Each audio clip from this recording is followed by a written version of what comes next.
Well, welcome back to Hampton Downs International Motorsport Park, where we're here for the second round of the 2025 Castrol Toyota Formula Regional Oceania Championship. And we're joined by the top three from race one this afternoon, Arvid Lindblad, Zach Schooler and Will Brown.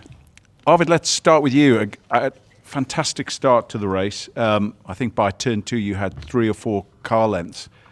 But you said afterwards it wasn't an easy race. And we wondered at the time that you didn't sort of just take off and extend that 3 to 4 car lengths to 10, 11 seconds. So tell us how difficult that race actually was.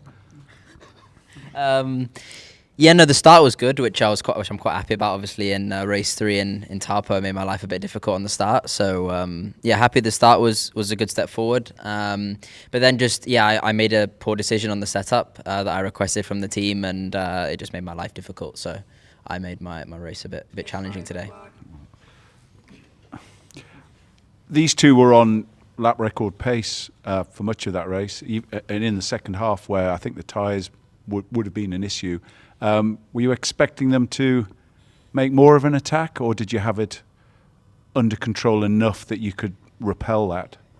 Yeah, I don't know. I mean, Will and Zach, they were fast behind. I was aware that they were fast, so I couldn't cruise around, but it was, I think somewhat under control.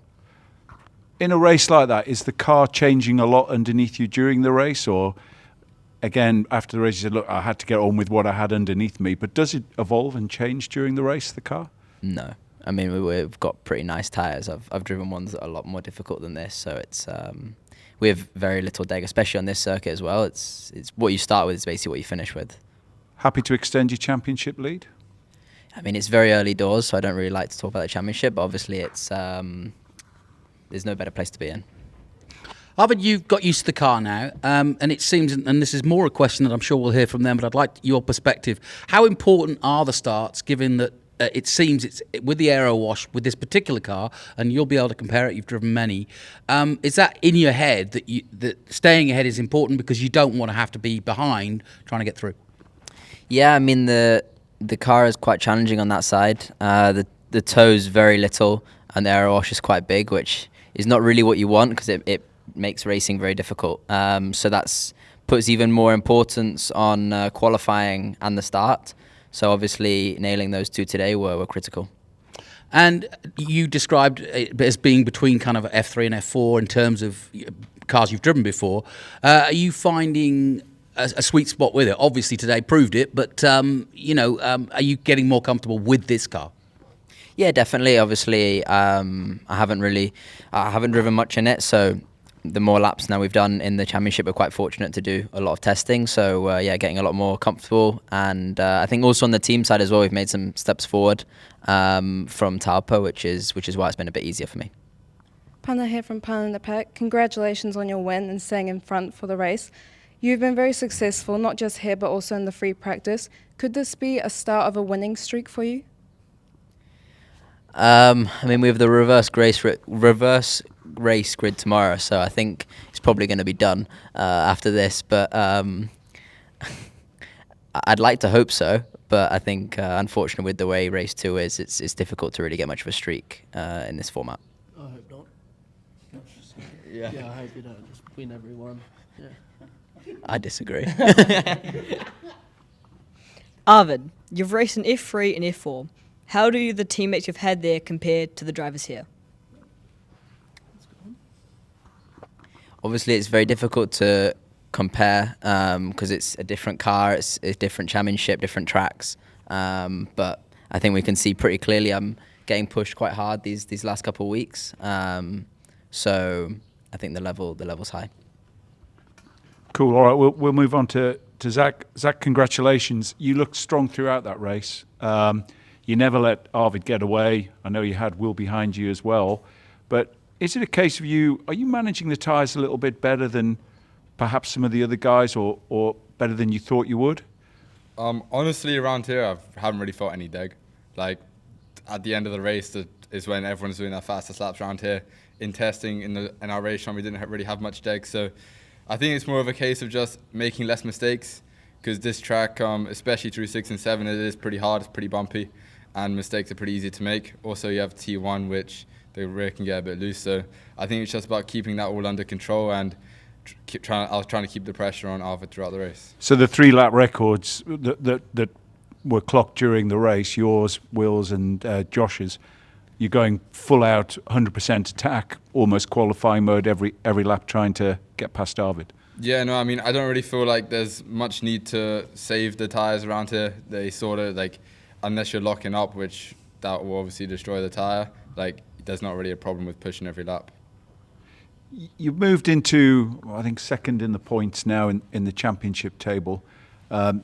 This guy had a problematic race and has extended his lead. What can you do about him? Yeah, well, like Arvid said, it's very early doors. It's round 2 of the championship, race 1, so don't really want to look at it too much at the moment. You never know what can happen in the next 3 rounds. We've seen in the past anything can really happen, so let's just wait and see. Second weekend in a row you've had to fight off the Supercars champion. What are you learning from him? I mean, he's not making it easy for me, but yeah, it's just so hard to get close enough around here. And with the aero wash, like when I was behind Arvid, like I would catch him and then I'd go through last corner, lose it all. So it's just been pretty difficult. So that's been helping me a bit as well. Does that give us an insight into, I described it in commentary as sort of driving in your mirrors, you know what I mean, which is you've got one guy trying to overtake you and yet you're still trying to catch the guy in front. How hard is it to concentrate on both? Well, I try more to focus on the guy in front, just because if you're looking backwards, you're probably going to end up going backwards. So I try keep out my mirrors, keep looking forwards, and just push forwards to the guy in front. And like lots of experienced people have said, the best form of defense is attack. So if you're going forwards, then that's the best way for it to happen. As a talented driver, how do you feel competing against such big names like Arvid and Will? Does it make you nervous or does it make you want to beat them even more? I mean, I think like it showed, like obviously coming in as a rookie, haven't really competed too much in the past. I've this season of British F4, but it shows that I can be up there. But again, when I'm on track, it's just another car to me. Talking about F4, back in Topol, you said it was a bit of a challenge to switch from those cars to the ones that we have here. How do you feel about the cars now that you've raced a little bit more in them? Do you still find it a bit challenging? No, I've definitely adapted a lot to it. Feeling a lot more comfortable in the car with it moving around me. So yeah, I don't really feel like the switch is like affecting me too much. We'll move to Will. Thanks, Zach. Will, another fighting third. Best race so far in the championship for you? Strongest race? I'd actually say race 3 at Taupo was probably a little bit stronger for me. I had really good tyre life and came from 7th, and yeah, that was a good race. But that one there was pretty processional. Like, you know, you're following the leader at the end of the day. The gap stayed pretty even. Felt like we had a strong car at the start of the race and midway through, and then just fell off in the last couple of laps. But yeah, the aero wash is.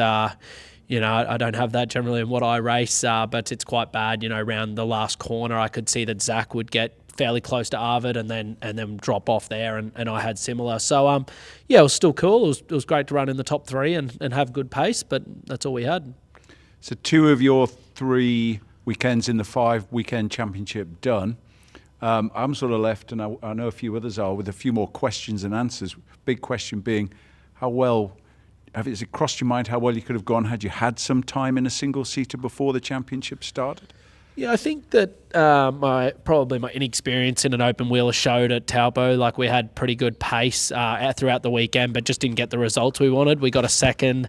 Race 2 definitely didn't go to plan, and then qualifying didn't go to plan, but had a really fast car in race 3. So yeah, didn't get the results we wanted. But this weekend, you know, if we could get a couple more podiums, that'd be awesome.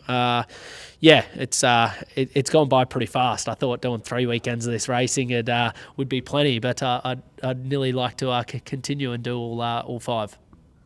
Well, we keep talking about the aero wash, and I was interested to hear what Arvid said about it.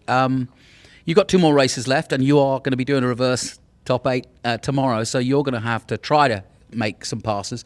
Is there anything tactically you can do? Is it more of a lurch thing where you know that you can't, as you saw today, you can't just stay there. You've got to kind of make a decision, right, I'm going. As in terms of the aero wash? Or well, in terms of making the pass. Yeah, it is hard. If these guys get on me tomorrow, I'll just have to block them. That's my plan.